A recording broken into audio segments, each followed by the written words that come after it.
Hi, I'm Mary Jo Webster, data editor at the Star Tribune in Minneapolis. This is a session that I have done with editors in my own newsroom and found it's quite successful and welcomed. A lot of editors struggle with stories that have a lot of numbers in them or even just complicated numbers, and this session is designed to help overcome some of that. Over the years, I've seen many editors and many reporters who are very nervous or downright afraid when it comes to time to deal with numbers in a story, whether that's from their own data analysis or even just pulled from a press release or a government report. I've had people tell me they're afraid to change the wording from a press release for fear of screwing something up. There's also a very common tendency to put too many numbers in a story, thinking that some readers might want percentages, some might want the raw numbers. I had one person tell me they felt the need to put all the numbers in the story so that it would be in the archive and they could pull up that story a year or two later when it's time to do a similar story again. All of those things lead to stories that are difficult to read, possibly to the point that we are doing our readers a disservice. So this lesson is going to focus on some best practices for editing stories that have numbers, and these tips will be useful regardless of how we came about those numbers. So I'm going to steal something from the great Sarah Cohen, who is currently teaching in Arizona, but she has had a great career as a data journalist, and I've stolen quite a bit of material from her, so thank you, Sarah. Let's start by laying out these three fears that most journalists have around numbers. Feeling out of your element. I'm right there with all of you on that one.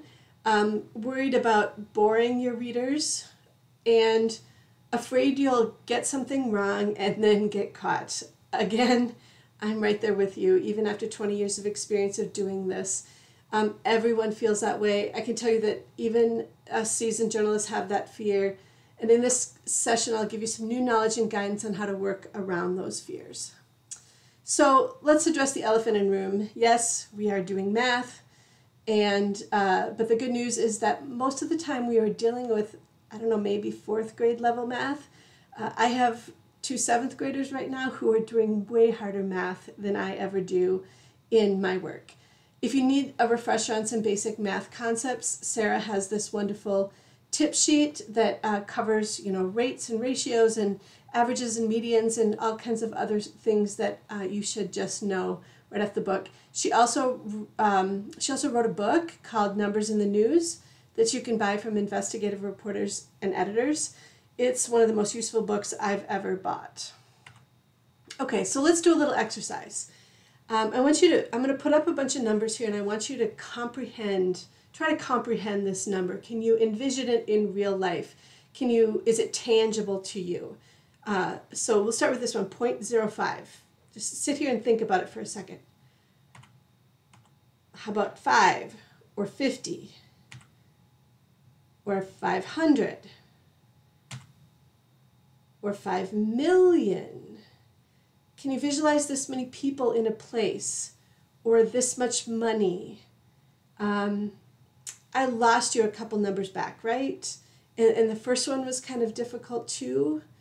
So this is a basic concept that we always need to keep in mind when we are putting numbers in stories. People generally can't comprehend numbers that are either too small or too big.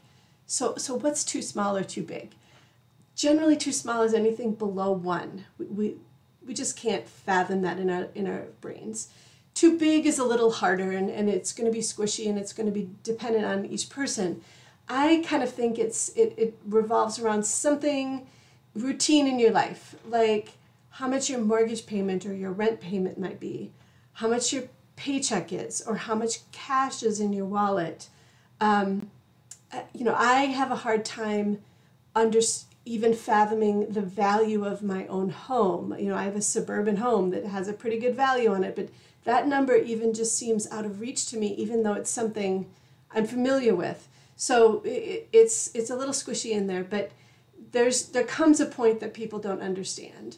But I think, back here at 550, maybe maybe 100, totally doable. Once we start getting up into those higher levels, it starts to get a lot harder. Okay, so I want you to take a minute to read this paragraph at the same speed you would if you were reading this in a news story. You can hit pause here and read through this. Okay, now that you've read this, do you feel like you had to read it a second or even a third time to understand what it was getting across? Did you feel like you had to slow down while reading? If you answered yes to either of those questions, then something is wrong with this paragraph. We're going to come back to this. So hopefully those two exercises gave you an idea of this, that when you feel out of your element, our readers will too. So when you're editing a story and you hit a spot with numbers that seems hard to understand for one reason or another, and we're going to go over a bunch of them, you should stop and figure out how to make it more digestible. You already do this with sentences, right? You make sure that the phrasing doesn't give readers the wrong impression, doesn't sound confusing, doesn't overwhelm them with too much information at one time. Editors are great at this. We need to just do the same thing with numbers. But I've found a lot of journalists, both writers and editors, often struggle with how to fix these problems. So we're going to walk through some common problems and ways to fix them.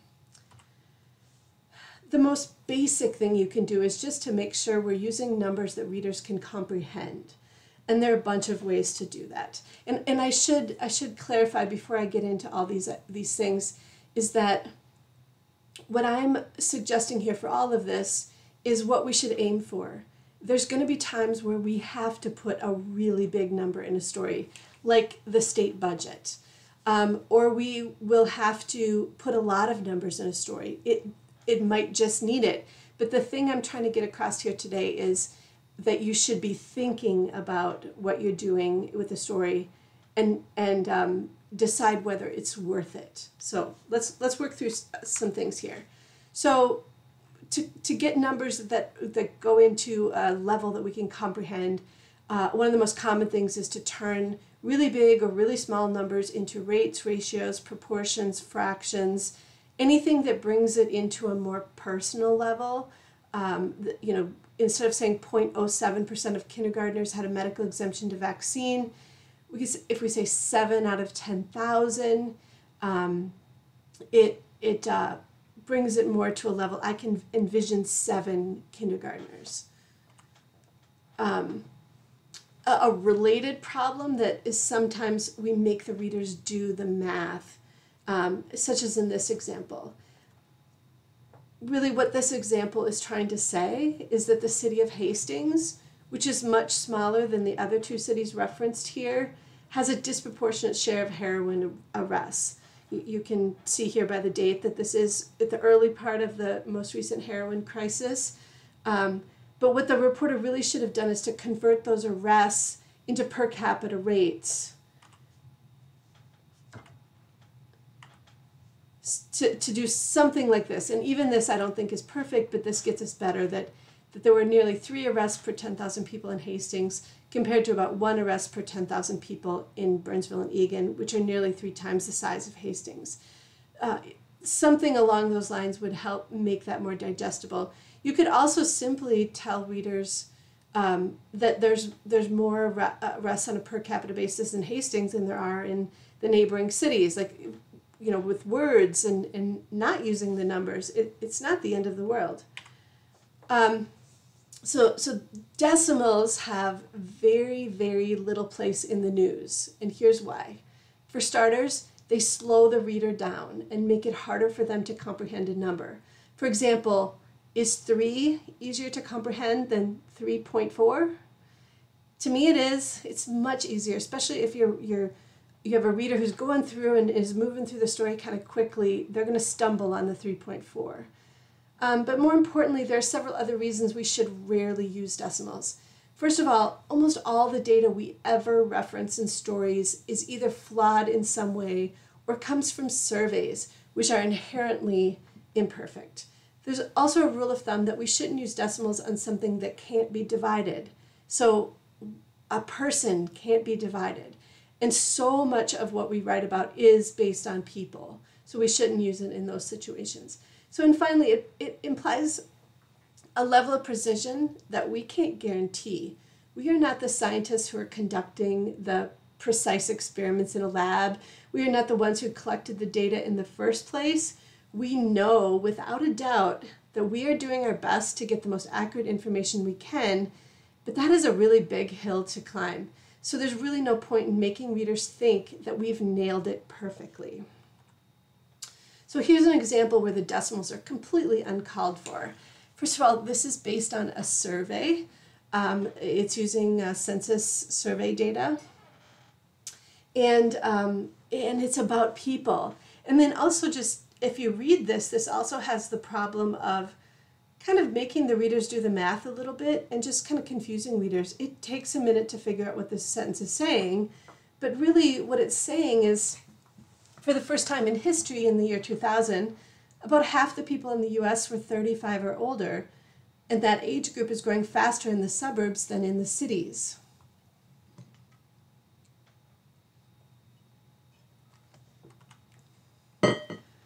So my suggested change for that last example also shows how you can round and characterize numbers. So we should always be thinking carefully about whether readers truly need the very specific numbers. What's the goal of putting numbers in the story in the first place? Most of the time we are trying to characterize something that's happening. How big, how much, how small, how has this changed? In these situations, readers might only need a rough idea of what we're talking about. Maybe saying that there were about 13,000 incidents last year is sufficient, instead of saying 13,486, for example. So the example on the right, these are a few paragraphs taken out of a project that I worked on in 2018. It was a project we called Denied Justice. We had built our own database of a sample of police investigative reports on sexual assaults. We knew from the start that our analysis was incomplete because it was a sample. We did our best to get a random sample, but it was still a sample. And we also thought long and hard about our goal here. We wanted readers to grasp the scope of the problem, and the specific numbers weren't as important. So these graphs are from the first story in the series. We wanted to give readers the sweeping picture. We wanted them to remember that almost a quarter of the cases were never assigned to an investigator. And about 75%, or we could have worded that as 3/4, were never forwarded to prosecutors. The real number behind that 75% is something more squishy, like 73.6% or something. And also notice that the 1 in 10 in the last sentence, we're not using a percentage. We wanted readers to imagine 10 victims lined up in a row and that only one got a conviction in their case. Of course, there would be times where we need to put in a specific number. Let's say we're writing a story about the homicides in Minneapolis last year. Yes, there were 95 of them, and we should put that number in there. Sports and business reporting is also where we see the greatest use of decimals, but I would recommend the same rule of thumb in those stories. Do we really need to know specific batting averages from one year to another, or do we just need to know that this particular player's batting average this year is twice as high as it was last year, or a third higher, or whatever that is, or is just significantly higher? It's important to step back and think about what we want readers to understand. So here's another example of using words instead of numbers. This is from a New York Times story, and this is the lead of a story. It's a very unique way to start a story. I'm not entirely sure I would do it myself, but it provides almost a reference guide to the very, very many ways you can characterize data. And I'm certain that behind each of these sentences, there is a specific number, but you don't see very many of them here.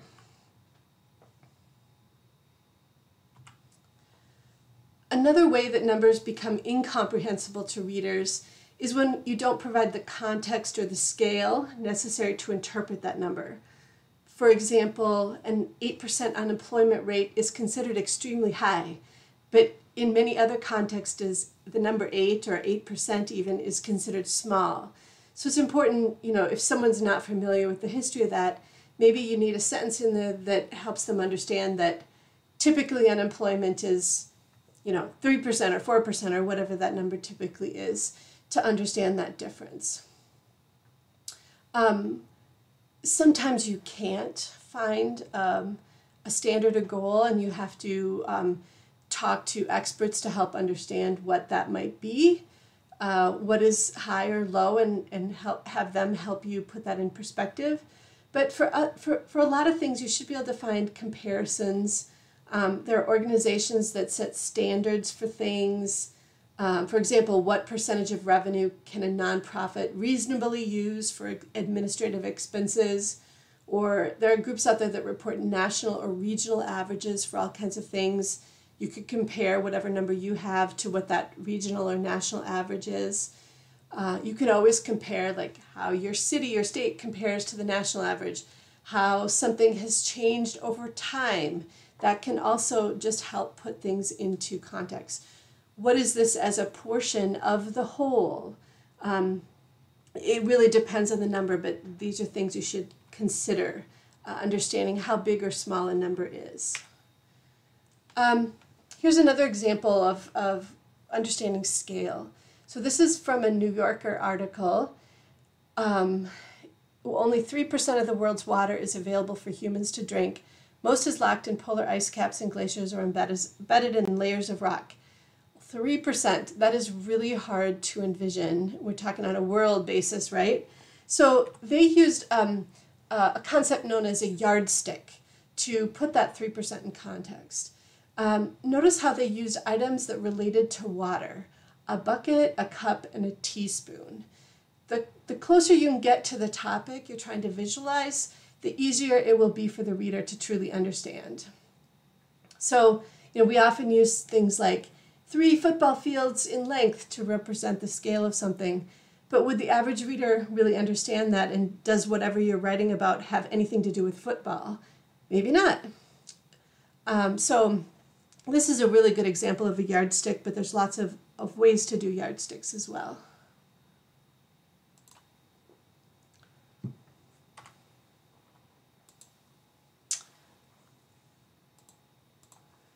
Sometimes the context and scale can be a little deceptive, and it's imperative to understand what's behind those big numbers. This story is a great example of that. It's about federal aid disbursement in the wake of Hurricane Harvey in Texas. The newspaper got a list of dollar amounts going to each town in the area, such as the 2 listed here. Taylor Landing, a wealthy white town, got $1.3 million, and Port Arthur, a poor and primarily black town, got $4.1 million. If you stop there and just look at that, you would think that Port Arthur is getting a windfall. But let's dig in a little more. So it turns out that the amount of money a city got was based on the number of affected residents, which had a very specific definition. It wasn't just straight up the population of the town. Between these 2 very different towns, there was also a huge difference in the number of affected residents. If you do the simple math, you get a very different story.